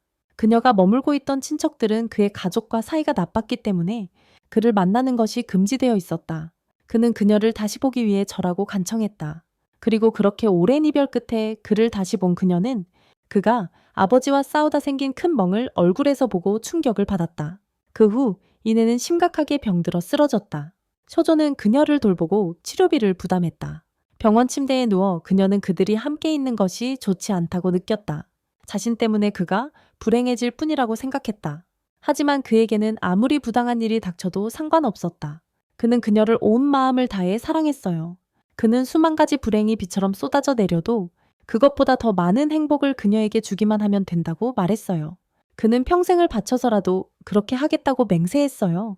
그들이 함께 나이 들어가면서 그녀는 쇼조가 약속을 지켰다는 걸 알았어요. 쇼조가 드디어 집으로 돌아오자 이내는 달리기 시작했어요. 자신이 그에게 다시 사랑에 빠지게 하라고 말한 것에 지쳤어요. 그와 함께라면 아무리 기억을 잃어도 항상 같은 일이 벌어졌어요. 항상 같은 일이 일어났어요. 그녀는 눈물을 글썽이며 그를 부르며 그의 품에 뛰어들었어요. 다음날 그 부부는 같은 신사에 앉아 있었고 이에네가 쇼조는 어떻게 지내냐고 물었다. 이 모든 상황 속에서도 침착할 수 있다니. 그는 단지 그때의 이내와 지금의 이내가 중요하다고 대답했다. 그녀가 그를 기억하지 못하더라도 상관없었어요. 손가락이 맞닿은 두 연인은 다시 완벽한 모습이었다. 사이토 할아버지 할머니 댁에서 그 부부는 휴가 계획을 세우고 있었다. 노교.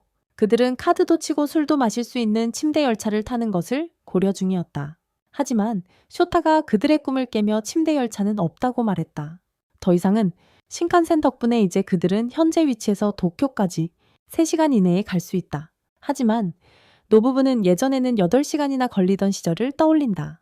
쇼타는 신혼여행 코스에 대해 조언을 해줘야 할지 고민한다.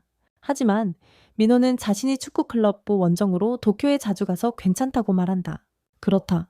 부부에게는 도쿄에 사는 장녀와 그 가족이 있지만 그녀는 요즘 일 때문에 바쁘다. 쇼조는 누군가가 도쿄 시내를 안내해주면 좋겠다고 말하고 모두가 쇼타를 바라보며 민호는 같이 가면 따라갈 거고 이내는 그들이 신혼여행에 손주들이 함께 오는 걸 좋아해. 그들이 함께 오는 걸 좋아해. 그때 쇼타는 잠깐만 기다리라고 말하며 그는 손주도 아니라고 한다. 그래서 쇼우조는 그에게 속삭이는데 같이 가면 민호와 데이트할 수 있다고. 그렇게 말한다. 물론 쇼타는 할아버지에게 허락을 받으려고 하지만 헤이스케는 쇼우조를 좋아하지 않아서 그 아이디어를 내던진다. 하지만 민호가 나타나 자신을 쇼타의 그부이자 쇼우조의 손녀라고 소개하며 함께 여행에 갈 것이라고 한다. 그녀는 쇼타가 함께 가면 정말 도움이 될 거라며 그들에게 그렇게 말한다. 도움이 될 거라고. 쇼타가 그녀를 바라보는 모습을 보며 헤이스케는 손자가 신부를 데려왔다고 기뻐한다. 신부를 데려왔다고. 쇼타가 부끄러워해도 헤이스케는 그를 그들의 보살핌에 맡긴다. 기차 여행을 위해 쇼핑하던 이내는 오래된 동네 가게 주인에게서 고구마를 산다. 오래된 가게 주인에게서. 하지만 장사가 잘 되지 않아 이내는 밖에서 먹기로 한다. 그리고 그녀의 아름다움에 많은 잠재 고객들의 시선이 집중된다. 가게는 곧 손님들로 붐비게 된다. 60년 전 아오모리역에서 쇼조는 또 다른 친구에게 작별 인사를 했다. 작별 인사를 하며 그는 항상 누군가를 보내는 쪽이 자신이라고 생각했다. 그는 도쿄는 자신에게 맞지 않는다고 생각했지만 사실 그는 항상 가고 싶었다. 이내는 그의 공상에서 그를 깨웠다. 그는 그들의 여행만 기대하고 있었다. 요시아키가 아이들에게 작별 인사를 할 때 그는 분명히 쇼조를 더 경계하고 있었다. 한편 쇼조는 자신이 태어난 날 이후로 아오모리 마을을 떠난 적이 없다고 고백한다. 그는 이내는 자신이 아팠던 모든 순간들이 그에 영향을 미쳤을지도 모른다고 생각하며 미안해했다. 하지만 쇼조는 사랑스러운 아내를 나쁘게 생각할 수 없었다. 그녀가 그의 손을 잡고 안으로 안내하려 할 때 아이들이 그들을 막았다. 그 기차는 홋카이도로 가는 열차였기 때문이다. 신칸센 안에서 노부부는 열차가 이렇게 빠르게 달리는 것을 보고 놀랐다. 쇼조와 미노는 간식을 즐기고 있었다. 미노는 오늘은 젊은 얼굴을 사용하지 않는다고 말했고 쇼조는 노인 할인 때문이라고 대답했다. 영리하다. 젊어 보인다고 의심받고 싶지 않은 것이다. 두 사람은 잠시 낮잠을 자고 젊은 모습을 되찾았다. 우리는 그들의 딸인 사토 아케미에게로 넘어갑니다. 그녀는 요시아키로부터 들었어요. 부모님이 젊어졌다고? 그녀는 이 말을 믿지 못했어요. 특히 엄마의 약했던 몸을 기억하며. 그렇죠. 불행히도 아케미는 부모님이 방문하셨던 날 감기에 걸렸어요. 그때를 기억하며 그럴 때마다 엄마는 항상 죽을 끓여줬어요. 그랬죠. 엄마는 항상 다정했어요. 하지만 감기 걸렸을 때 집에 있으면 더더욱 더 친절했어요. 함께 보낸 날들은 그녀에게 천국과도 같았다. 이내가 와서 이마를 짚는 모습을 보고 아케미는 과거 어머니의 환영을 보기 시작한 줄 알았다. 하지만 이내가 그녀를 맞이하자 아케미는 그녀의 첫 매니아의 젊은 모습을 보고 공포에 질리기 시작했다. 엄마? 그들의 상황을 1시간 동안 설명한 후 이내는 방문한 것에 대해 사과했어요. 아케미가 아픈데도 노부부는 이곳에서의 경험에 대해 이야기를 나누기 시작했고 쇼조는 이곳과 시골 사이의 문화 차이가 매우 크다고 말했다. 그는 이곳이 아직도 일본의 일부라는 사실이 거의 믿기지 않는다. 아케미는 여기 가족이 꽤 크다고 해요. 딸 하나와 아들 둘이 있거든요. 아들 슌스케는 아직 고등학생이고 다른 두 형제는 이미 가족이 있대요. 그런데 작은 코스케가 할아버지와 할머니가 방문하신 걸 알고 와서 놀다가 그들이 보는 가운데 슈조가 손자 신지와 얼마나 닮았는지 목격했어요. 고스케는 그를 아버지의 도플갱어라고 착각했어요. 다음 날 아케미의 온 가족에게 그 상황이 알려졌어요. 그리고 미노와 쇼타는 신주쿠로 가고 슈조와 이네는 스가모로 갔어요. 노인들을 위한 상점들을 즐기며 행복하게 보내고 있었어요. 두 사람은 잠시 각자 쇼핑하러 따로 나갔다가 이네가 쇼우조가 모든 여자들 앞에서 포즈를 취하는 모습을 보고 깜짝 놀랐다. 그들의 다음 목적지는 쇼우조가 예약한 마일로 카페와 레스토랑이었다. 그곳이었다. 이네와 미노는 아름다운 파르페를 보고 빛났고 이네는 가격이 조금 걱정됐지만 쇼우조는 이번 한 번만 신경 쓰지 말라고 했다. 그냥 이번 한 번만. 한 입 먹자마자 이네는 금세 다 먹어치웠고 쇼우조는 그 모습을 정말 즐겼다. 그 모습이 정말 좋았다. 그 후 그들은 포토부스로 가서 노년부부가 너무 형식적으로 포즈를 취했다. 미노는 그들에게 제대로 사진 찍는 법을 보여주기로 결심했다. 그래서 미노와 쇼타는 멋진 사진 세트를 완성했고 쇼타는 도쿄에 온 보람을 느꼈다. 그들과 함께. 그 후 사이토 부부도 다시 시도했지만 미노의 조언에도 불구하고 사진 세트에 EA라는 글자만 남겼다. 아케미 집으로 돌아와서 쇼조는 코스케에게 줄 선물로 티셔츠 몇 장을 샀다. 하지만 어린 코스케는 전혀 원하지 않던 것이어서 떼를 썼다. 전혀? 그래서 슌스케가 대신 코스케가 진짜 원하던 짝퉁 베이블레이드를 보여주었다. 정말로? 그때 쇼조는 코스케에게 내기를 걸었고 코스케가 이기면 쇼조가 그가 좋아하는 장난감을 사주기로 했다. 슌스케는 쇼조의 팽이가 현대 베이블레이드를 이길 거라고 자신하지 못했다. 하지만 쇼조의 엄청난 회전력으로 그는 손쉽게 증손자의 베이블레이드를 경기장 밖으로 쳐냈다. 코스케가 울자 이에네는 분명히 기분이 좋지 않았다. 그날 밤 아케미와 이에네가 함께 설거지를 하면서 아케미는 오빠 요시아키가 어머니가 쓰러져 다시 입원했다는 말을 떠올렸다. 아케미는 자신이 결혼해서 멀리 이사 갔을 때 이에네가 자신을 버렸다고 생각하지는 않았을까 하고 고백했다. 아케미는 항상 가족들이 어떻게 지내는지 생각했다. 어머니가 아프신 동안 괜찮으신지 늘 궁금해했지만 정작 아무것도 해주지 못하는 자신이 미웠다. 아케미가 어머니 품에서 울고 있을 때 이에네는 늘 그랬던 것처럼 그녀를 위로했다. 그랬다. 아케미가 괜찮으면 자신도 괜찮다고 말했다. 그리고 떨어져 있어도 항상 함께일 거라고 했다. 모두가 떠난 후 그녀는 이미 조부모님 댁에 와서 공부할 조용한 곳을 찾고 있었다. 들어가면서 그녀는 노부모님의 흔적을 상상했다. 항상 그녀를 인사하고 시험 성적을 축하했어요. 그녀는 집이 불편해서 더 자주 방문하기 시작했어요. 언젠가 할머니와 할아버지와의 시간이 끝날까봐 두려웠어요. 그게 끝이 날까봐 걱정했어요. 몇 년 후면 그녀는 어른이 되고 자신의 가족을 꾸릴 텐데 아무도 그녀를 더 귀여워하지 않을 거예요. 그때쯤이면 아마도 사랑하는 할머니와 할아버지도 더 이상 없을지도 몰라요. 그녀는 혼자 있을 때 항상 과도하게 생각한다는 걸 알았어요. 끔찍한 습관이었어요. 그래도 그녀는 그들이 빨리 돌아오길 바랐어요. 놀랍게도 쇼조와 이네는 텔레파시로 그것을 느낄 수 있었습니다. 그래서 그들은 여행을 시작했습니다. 농담이에요. 그들은 진짜 휴가지인 아타미시에 도착했습니다. 쇼조와 이네가 기쁨에 눈물을 흘리며 울고 있어요. 함께 이즈모 여관에 도착해서 큰 손님방에 자리 잡는다. 방들, 노천탕을 바라보며 쇼조는 계속 아내에게 함께하라고 힌트를 준다. 그와 함께 하지만 이네는 그를 무시하고 미노와만 목욕을 하겠다고 제안한다. 대신에 쇼조를 우울하게 만든다. 하지만 아이들이 방을 나가자 이네는 아이들이 잠들면 거기서 만나자고 암시한다. 아이들이. 그래서 그는 차가운 목욕물에 오래 앉아 있다. 쇼타가 감기 걸린다고 말해도 그는 오늘 밤을 위해 몸을 식히기로 결심한다. 계속 그들은 식탁에 앉아 호화로운 음식을 바라본다. 그리고 왠지 쇼조는 이상한 표정으로 얼어붙어 있다.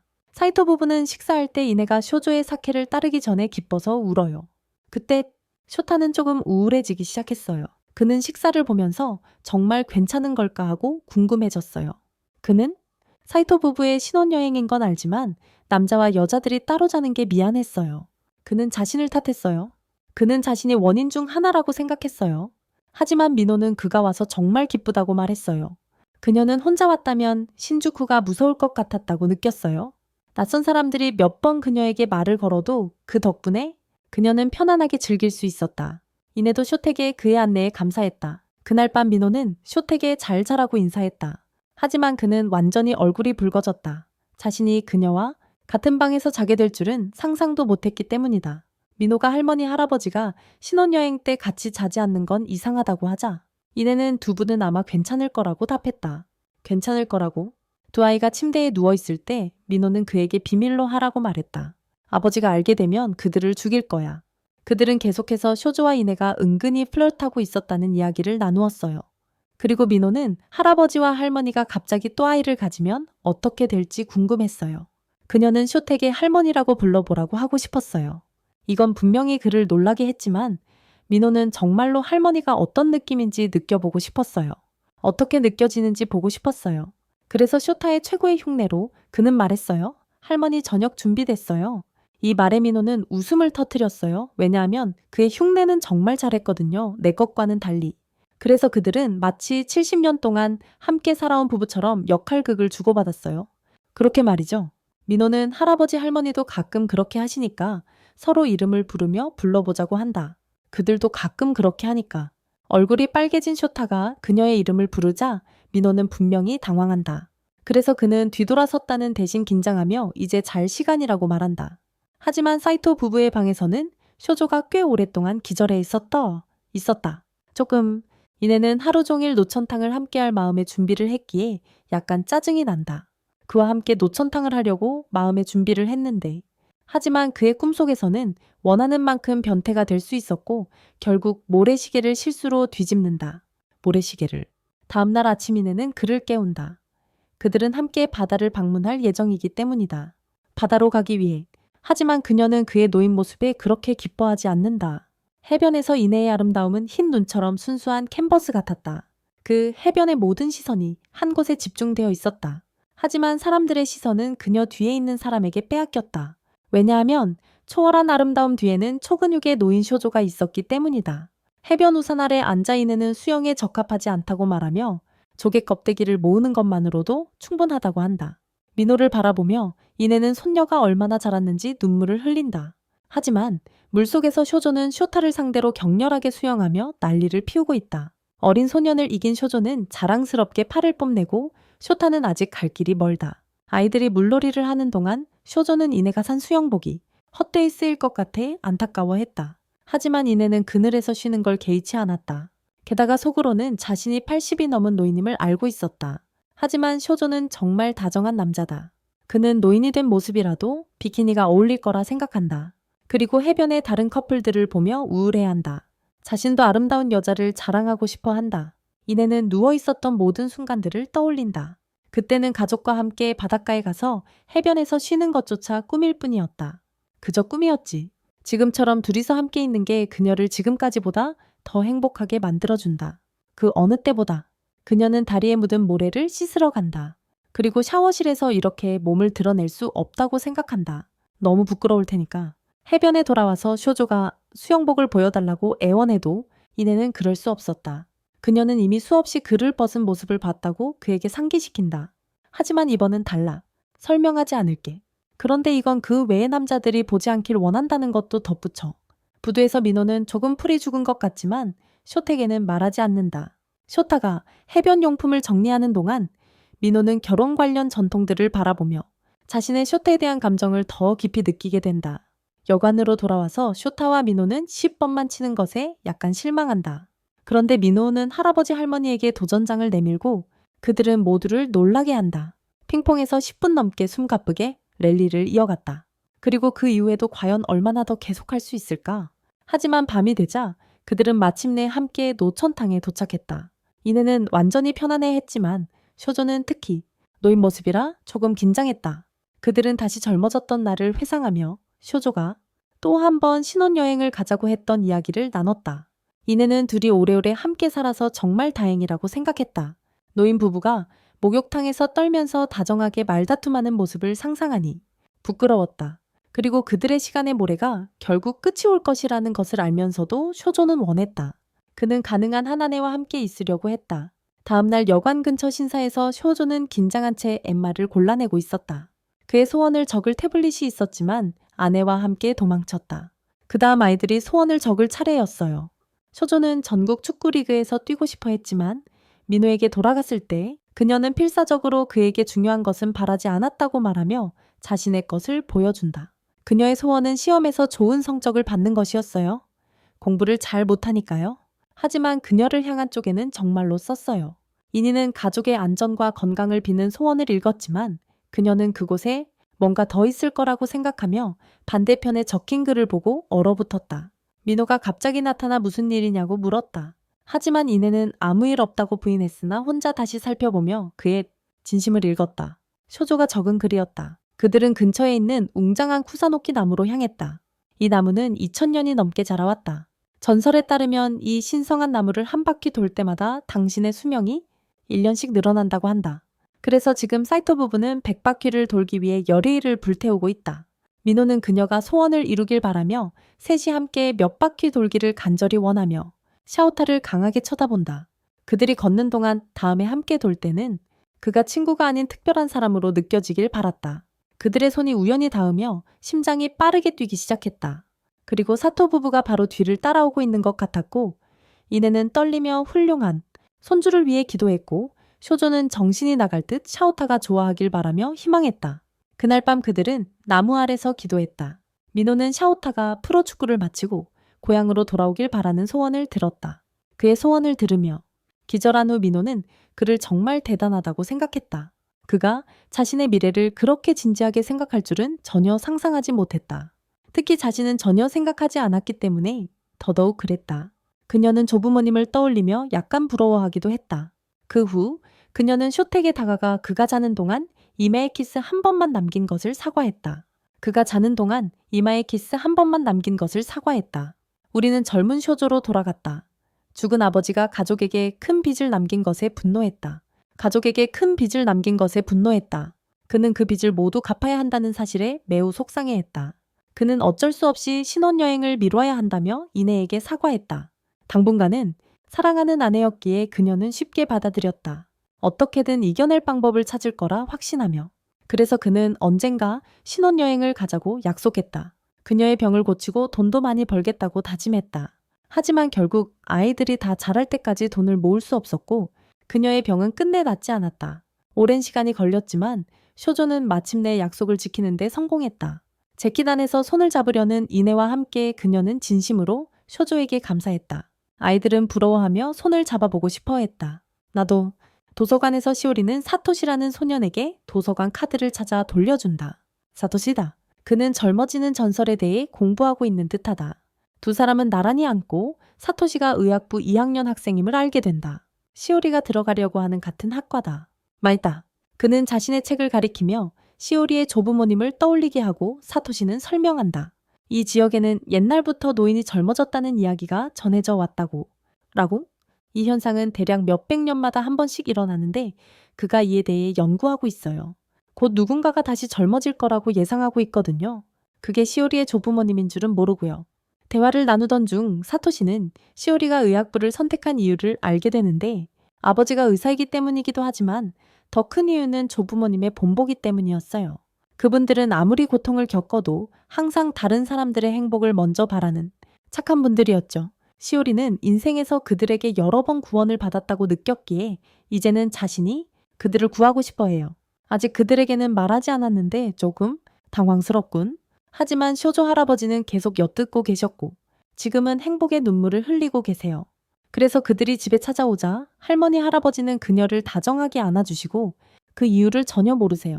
사이토 집에서는 요시아키가 딸 미노를 조금 의심하고 있는데 최근에 집에 늦게 오는 일이 잦거든요. 그가 그 이야기를 꺼낼 때마다 그녀는 항상 피하려고 해요. 하지만 할머니 할아버지는 이미 그 이유를 알고 계세요. 요시아키는 그녀가 누군가와 어울리고 있다고 의심하며 나쁜 생각을 하고 있어요. 종교 집단이나 뒤에서 나쁜 사람들이 있다고 생각한다. 그는 딸이 자신을 역겹다고 하며 멀리하라고 하는 상상을 한다. 그리고 순수하고 사랑스러운 딸이 더 이상 예전 같지 않을 거라고 소리친다. 그는 인터넷이 젊은이들에게 자신이 잘할 때보다 훨씬 많은 정보를 준다고 말한다. 그 말은 사실이다. 그래서 보이컴피티 영상을 보고 구독할 수 있는 거다. 그러자 이내가 미노는 아마도 잘 행동할 거라고 안심시키며 요시아키에게 자신이 젊었을 때는 훨씬 더 문제아였다고 상기시킨다. 심지어 싸움 후 치료받을 때 아내를 만났다고 한다. 사과 농장을 돌보던 어느 날 학교에서 돌아오는 두 소년이 있었다. 사이토 부부에게 질문하기로 결심한다. 그들은 1학년 때부터 농사를 돌봐온 노부부에게 무슨 일이 있었는지 알고 싶어 한다. 이 때문에 쇼조와 이네는 약간 당황한다. 쇼조는 부부가 몸이 좋지 않아 그냥 쉬고 있다고 변명한다. 이네는 그들이 모든 일을 친척인 자신들에게 맡겼다고 덧붙인다. 소년들이 떠나자 사이토 부부는 그들의 다정한 관심에 감동한다. 이네는 그들에게 안도감을 주고 싶어 한다. 그래서 그날 밤 모래시계를 뒤집고 노인의 모습으로 돌아가 다음날 소년들을 맞이한다.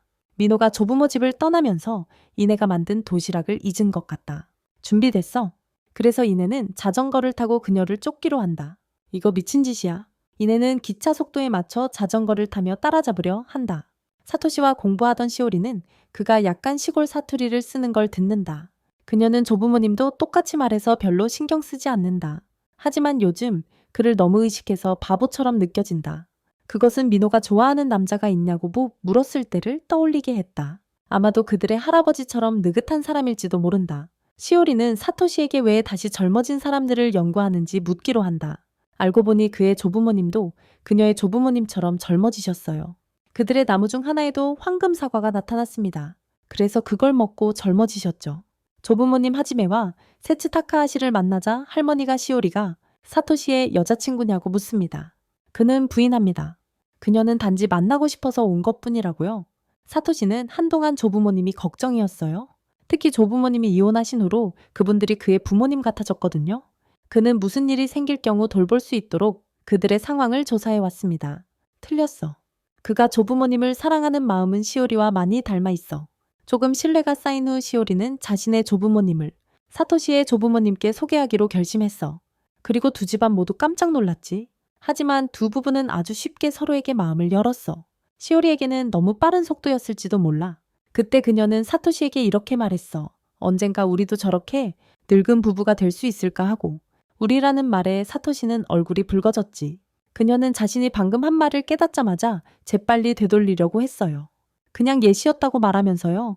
오래전 세츠는 술집에서 일하며 살고 있었어요. 어떤 취한 남자들이 계속 그녀를 내버려 두지 않았어요. 계속 춤을 추거나 사케를 따라달라고 조르곤 했어요. 그때 옆방에 있던 하지메가 와서 그녀를 구했고 그렇게 두 사람은 사귀기 시작했어요. 그녀는 냉소적으로 말했어요. 세상에 그녀보다 더 나은 남편은 없다고. 그렇죠. 그래서 이내는 자기 남편이 최고라고 반박해야 했어요. 하지만 세츠는 남편이 최고라고 반박해야 했습니다. 이내에게는 남편이 24시간 내내 자신을 생각한다는 점에서 끝이었죠. 이제 그들은 누가 진짜 1등 남편인지 겨루기로 결정했습니다. 두 부부가 만나 경쟁하는 자리에서 이내는 쇼조를 향해 치명적인 눈빛을 보냅니다. 이기겠다는 각오가 확고하기 때문이죠. 먼저 줄다리기에서 남편이 아내에게 먼저 닿으면 이기는 경기입니다. 승리합니다. 남편이 힘겹게 버티는 가운데 이내가 쇼조를 먼저 잡지만 원밖에 있어서 1라운드는 다카하시 부부가 이깁니다. 다음 도전은 마테스트로 조개관자의 달걀과 된장이 첨가됩니다. 꼭 껍질을 까서 요리했어요.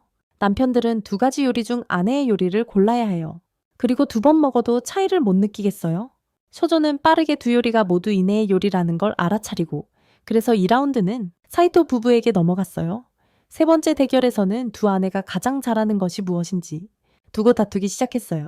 그래서 마츠노스케는 이 대회가 무엇인지 더 알아보려고 해요. 이기면 정말 최고의 남편이 되는 걸까요? 그는 그 생각이 전혀 마음에 들지 않아요. 그는 두 사람에게 사랑을 비교하는 데는 승자가 없다고 꾸짖어요. 또 하나, 그리고 두 남편은 사랑하는 사람이 행복하다면 그것만으로 충분하다는 생각에 동의한다. 그게 전부다. 하지만 알고 보니 그의 아내가 바로 뒤에서 다시 사랑에 빠지고 있었다. 그래서 세 커플은 함께 피크닉을 하며 모두가 승자였다. 다른 날 시오리는 이내에게 요리하는 법을 가르쳐 달라고 부탁했다. 이내는 치킨 가라하게 만드는 법을 가르치면서 이 모든 일이 어떻게 시작됐는지 궁금해졌다. 무슨 일이 있었던 걸까? 시오리는 주말마다 하루 종일 도서관에서 공부하느라 바쁘다고 핑계를 대며 도시락을 만들고 싶다고 했다. 점심으로 도시락을 만들고 싶었다. 하지만 이내는 시오리가 기름진 음식이나 튀긴 음식을 좋아하지 않는다고 말한 것을 기억한다. 그녀가 들킨 줄 알고 약간 당황하게 만든다. 하지만 이제는 그런 음식을 괜찮다고 변명한다. 시오리를 바라보며 이내는 그녀가 자라서 결혼한 여성이 된 모습을 상상하기 시작했다. 하지만 자신의 남은 시간이 얼마 남지 않았다는 것을 알기에 사랑하는 손녀가 그 모습을 볼 수 없을 거란 걸 깨달았다. 그녀가 사랑하는 손녀가 그 순간까지 도달하는 모습을 볼 수 없을 거란 걸 깨달았다. 하지만 그 손녀가 그 사랑을 어디로 가져갈지는 그녀가 가장 함께 있고 싶어하는 남자에게로 향할 것이다. 그녀가 가장 함께 있고 싶어하는 남자에게로 향할 것이다. 세상에 쇼조와 이내가 반지를 보고 있다. 내가 가장 좋아하는 공포 영화야. 쇼조는 TV에서 귀신이 나오는 게 좀 과하다고 생각해. 하지만 이내는 무서워서 염주를 돌리며 기도하고 소금을 뿌리면서 TV를 가리고 있어. 잘 거야? 이내는 천장에 있는 무서운 형상만 봐도 겁에 질려 있어. 상상력이 너무 풍부해서 일어나서 쇼조에게 꼭 안겨. 다음날 그들은 다카하시로부터 얻은 사과나무가 자라고 있는 것을 보았습니다. 커플. 민호는 언젠가 할아버지 할머니처럼 되고 싶다는 소원을 기억하며 그들에게 묻는다. 그녀의 생일 선물로 사과씨를 심기 위해서 그들은 그녀가 언젠가 농장을 운영하고 싶어 할지도 모른다는 말을 듣고 놀란다. 그래서 쇼타와 함께 새 사과나무를 심는다. 그녀는 조부모님도 결혼기념으로 사과나무를 심었다고 말한다. 그것을 기억하며 쇼타는 미래가 어떻게 될지 모르지만 언젠가 그녀와 함께 다시 돌아오고 싶어 한다. 두 사람은 수줍게 사랑의 약속을 암시하며 언젠가 함께 돌아오기를 바란다. 그들의 약속을 민호의 조부모님은 몰래 그들을 응원하고 계신다. 축제날 이내는 아케미의 오래된 유카타를 입고 있다. 이내는 평소 복장으로 갈 생각이었지만 민호에게는 그게 충분하지 않아서 엄마에게 여분의 유카타를 부탁하러 전화했어요. 쇼조는 아름다운 아내를 보고 충격에 빠져서 사진을 많이 찍고 있어요. 이내는 좀 부끄러워하지만 쇼조는 물론 정말 즐기고 있죠. 또래들과 교류해야 하는 쇼조는 최대한 빨리 나가려고 애쓰며 그의 사랑하는 아내와 함께 시간을 보내고 싶어 안달이에요. 딸기 사탕을 든 커플을 보고 이내에게 하나 줄까 물어보는데 그녀는 거절하며 둘이 함께 걷는 것만으로도 행복하다고 말해요. 그는 그녀의 태도가 어릴 적 어른들이 늘 강조하던 사치하지 말라는 말에서 비롯된 것일지도 모른다고 생각해요. 항상 사치할 수 없다는 생각을 심어줬던 것 같아요. 그리고 어떤 욕망이든 악한 것이라고 믿는 거죠. 그는 더 이상 그것이 진실이라고 믿지 않아서 그녀를 계속 찔러서 포기하게 만들려고 해요. 그들은 이후에 카니발 게임을 하기로 하고 곰을 동시에 싸서 잡아야 해요. 그렇게 해서 잡는 거죠. 이내는 기쁘게 그것을 등에 지고 있어요. 서로 사랑하는 두 사람 중 누가 먼저 죽을지 몰라요. 한 명은 반드시 세상을 떠나고 다른 한 명은 남게 되죠. 남은 사람은 외로움에 짓눌리면서도 남은 생을 살아가게 돼요. 남겨진 사람은 그렇게 살아가게 되는 거죠. 이 진실은 피할 수 없다. 이내가 모래시계를 바라보며 며칠 남았는지 알려준다. 남은 날이 쇼조가 부르자 이내는 갑자기 깨어난다. 그는 자신도 그녀와 같은 환상을 봤음을 깨닫고 올해는 괜찮을 것임을 알게 된다. 그는 하지만 그녀에게 남은 날이 몇 일인지 말하지 않아도 된다고 말한다. 원하지 않으면 그를 꼭 끌어안으며 그녀는 남은 시간이 7일임을 고통스럽게 인정한다. 쇼조는 인정하고 이내는 죽음이 숨어 있음을 느낄 수 있다고 말한다. 흘러가는 하루. 그들이 손을 잡고 있을 때 쇼조는 이날이 결국 올 것임을 알고 있었다. 그는 준비가 되었다고 생각했지만 여전히 신에게 기적을 바랐다. 신에게. 그때 갑자기 그들 위로 빗줄기가 쏘아 올려지고 저울이 나타났다. 의내가 기절한 채로 신사지역신이 쇼조에게 말을 건넨다. 수년간 신사를 깨끗이 지켜준 것에 대한 감사로 소원을 들어주겠다고 한다. 이 모든 세월 동안 신은 의내의 생명을 무에서 연장할 수 없기에 쇼조는 자신의 생명 절반을 의내에게 주기로 선택하고 그 사실을 비밀로 하기로 한다. 그 후 이내는 약간의 공포 속에서 깨어났어요. 꿈속에서 모래가 계속해서 모래시계로 흘러들어오는 것을 기억했어요. 서로 걱정하지 않기로 새끼손가락 약속을 하며 쇼조는 기뻐했어요. 그들이 시간이 될 때 함께 떠날 수 있다는 것을. 그리고 그들은 폭죽의 불꽃을 즐겼어요. 축제 일주일 후 이내는 자신이 아직 살아있다는 것에 놀랐어요. 그녀는 깊은 한숨을 내쉬며 안도했고 쇼조의 품에 울면서 말했어요. 그녀는 그를 떠나는 것이 그녀의 마음을 찢는 것 같았다고. 그는 위로하며 그건 악몽이었을 거라고. 그리고 그냥 항상 그랬던 것처럼 계속 살아가자고 말했어요. 아이고, 지금까지 또 달콤한 엔딩이네요. 더 많은 영상은 채널 구독하세요. 또 다음 영상도 시청하세요. 저는 컴피티입니다. 다음 영상에서 만나요.